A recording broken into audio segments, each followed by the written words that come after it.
All right, part three. We're going to talk about the Spanish-American War, the actual fighting. Last video, I talked about the causes of the Spanish-American War. Now we're going to get into the actual the war itself, and the impact of the war.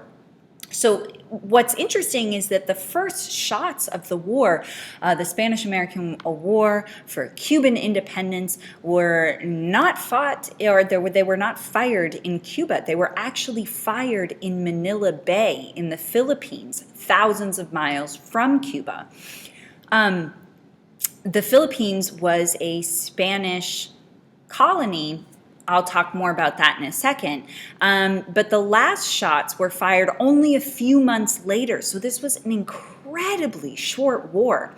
And so swift was the U.S. victory that then Secretary of State John Hay called it a splendid little war, which is kind of interesting, definitely talking about perspective, because it certainly was not splendid for all involved. We'll talk more about that. So, Theodore Roosevelt, who was at the time McKinley's Assistant Secretary of the Navy, was an expansionist who was eager to show off the power of his country's new all-steel Navy. Anticipating war and recognizing the strategic value of Spain's territories in the Pacific, mainly, again, the Philippines, Roosevelt had ordered a fleet commanded by Commodore George Dewey to the Philippines. This large group of islands had been under Spanish control since the 1500s. And you'll recall from this map right here that the Philippines were seen as an excellent stepping stone to the landmass of Asia. Okay, so on May 1st, shortly after war was declared, Commodore Dewey's fleet fired on Spanish ships in Manila Bay, and the Spanish fleet was soon pounded into submission by U.S. naval guns. The fight on land took a little bit longer. Allied with Filipino rebels, U.S. troops captured the city of Manila on August 13th. More troublesome than the Philippines, or more troublesome and a little bit lengthier than the Philippines, was the U.S. effort in Cuba. An ill-prepared, largely volunteer force landed in Cuba at the end of June.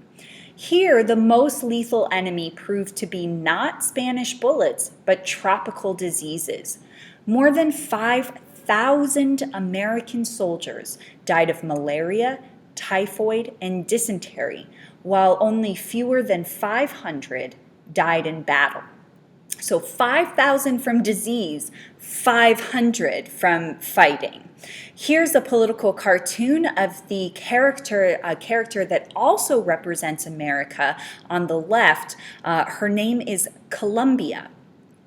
And she is chastising members of the American government for allowing such high casualties due to disease because of neglect, and also things like providing food that was bad. Many men fell ill because of spoiled canned meat, which you'll remember Upton Sinclair's The Jungle and his expose into the meatpacking industry. It's not too hard to believe that people were eating spoiled meat while they were set to fight for Cuban independence. Attacks by both American and Cuban forces succeeded in defeating the much larger but poorly led Spanish army. Next to Dewey's victory in Manila Bay, probably the most celebrated event of the war was a cavalry charge up San Juan Hill in Cuba, also referred to as Kettle Hill, by the Rough Riders. The Rough Riders were a regiment of volunteers led by Teddy Roosevelt himself, who resigned his Navy post in order to take part in the war. Unfortunately, the American press at the time overlooked the fact that this group of men, the Buffalo Soldiers of the 10th Cavalry and 24th Infantry Regiment, had actually done much of the heaviest fighting. In fact, they were the ones up the hill. And then the Rough Riders came in after them. So unfortunately, most Americans saw the picture of Teddy Roosevelt with his Rough Riders and the flag. It's a very iconic American photograph. But these men led the charge and unfortunately received very little to no recognition until actually recently. Less heroic but more important than the taking of San Juan Hill was the success of the U.S. Navy in destroying the Spanish fleet at Santiago Bay on July 3rd. Without a navy, Spain realized that it could not continue fighting, and in early August of 1898 asked for the U.S. terms of peace. I want to span out of Cuba and the Philippines for a second and discuss how the Spanish-American War affected the U.S.'s relations with another island, the island of Hawaii. Since the mid-1800s, American missionaries and entrepreneurs had settled in the Pacific islands of Hawaii.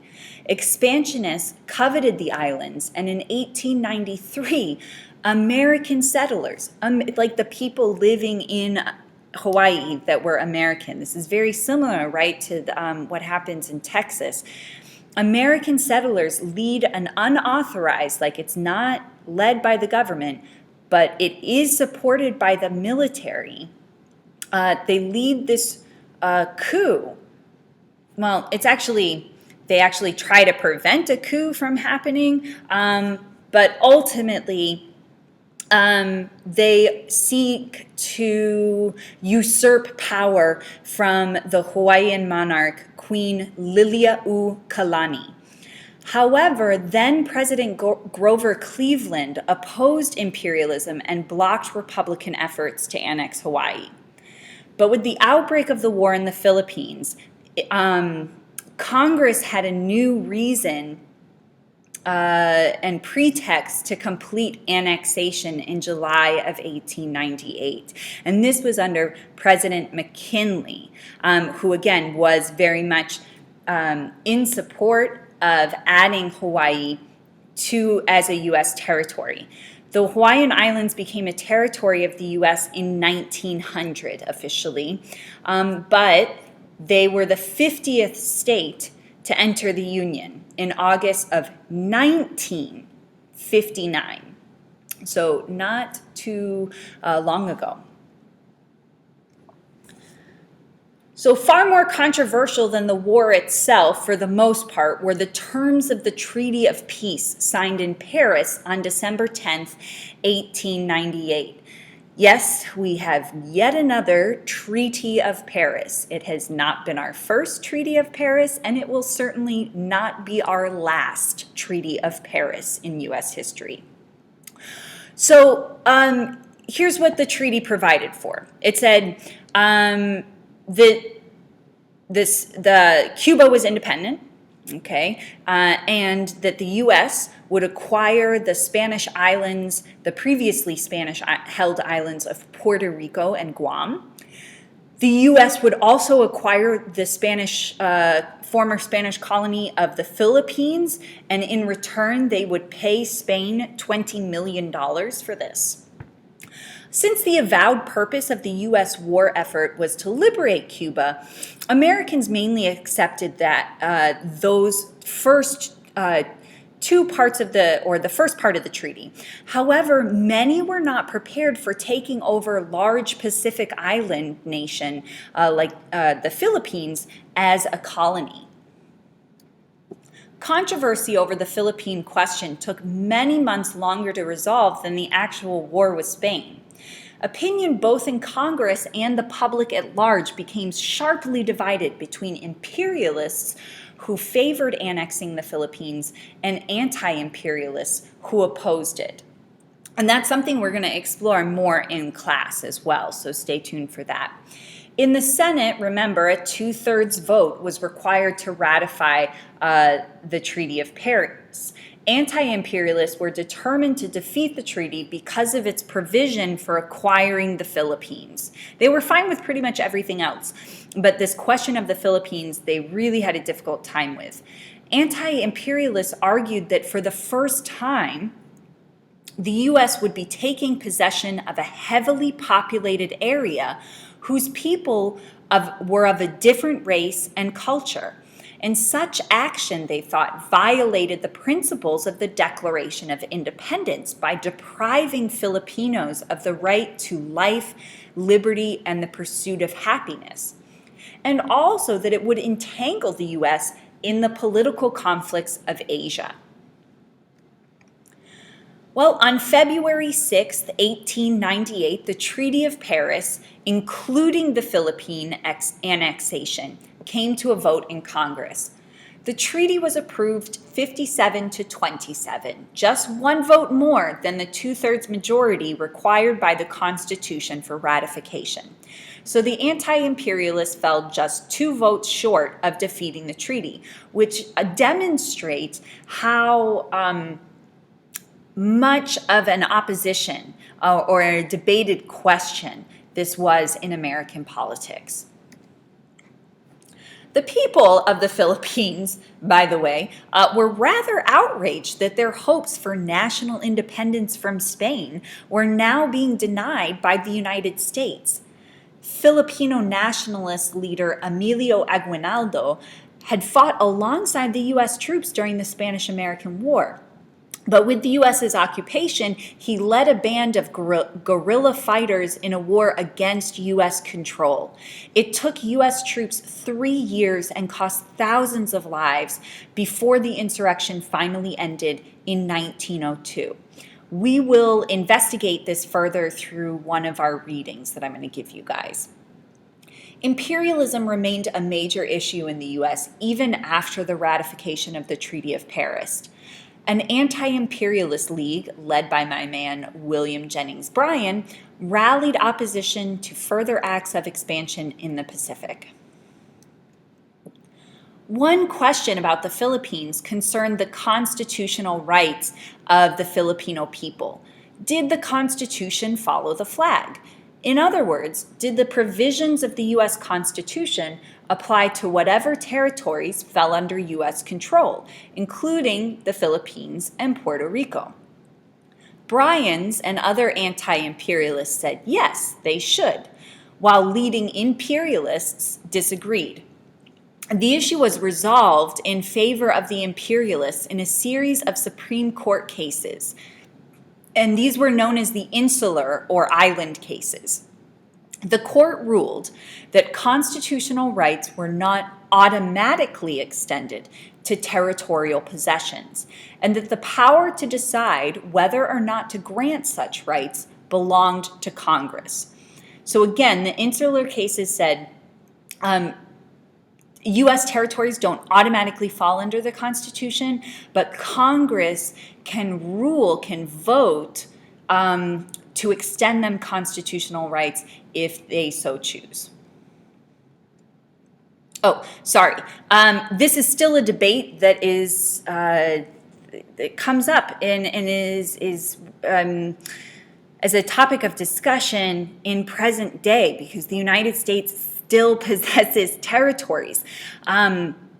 If you are looking for some current events connections, look up what's going on with Puerto Rico's bankruptcy, or look up a little bit more about Guam and U.S. military recruitment, or members of people from Guam serving in the U.S. military.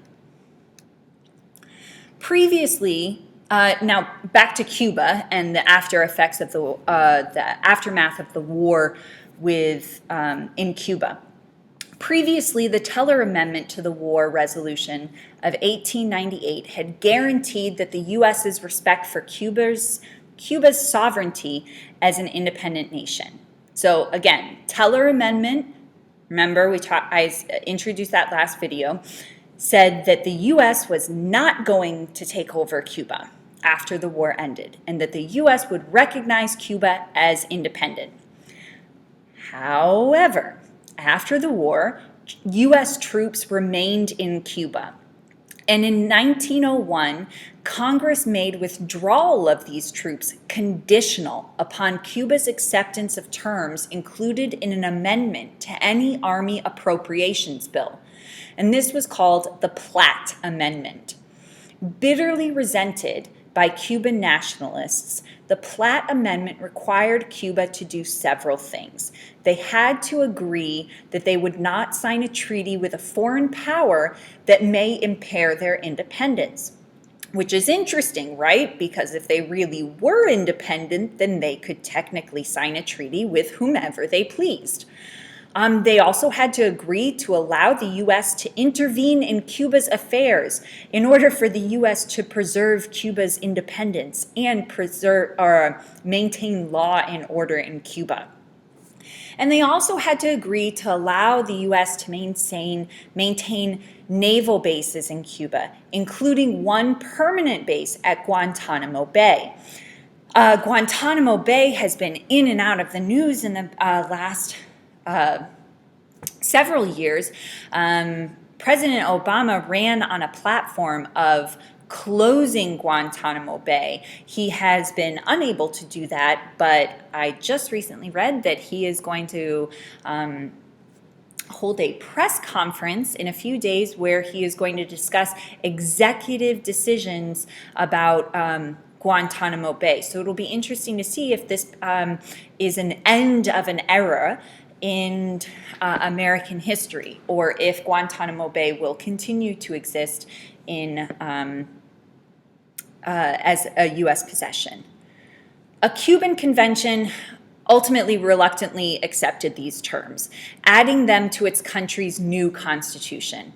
So in effect, the Platt Amendment made Cuba a U.S. protectorate, and as a result, Cuba's foreign policy would, for many years, be subject to U.S. oversight and control.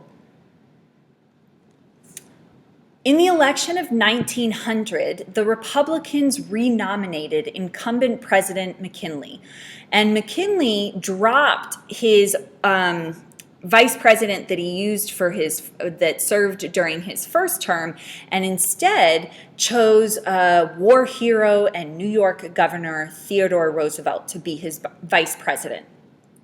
The Democrats, as they had in 1896 in the previous election, nominated William Jennings Bryan.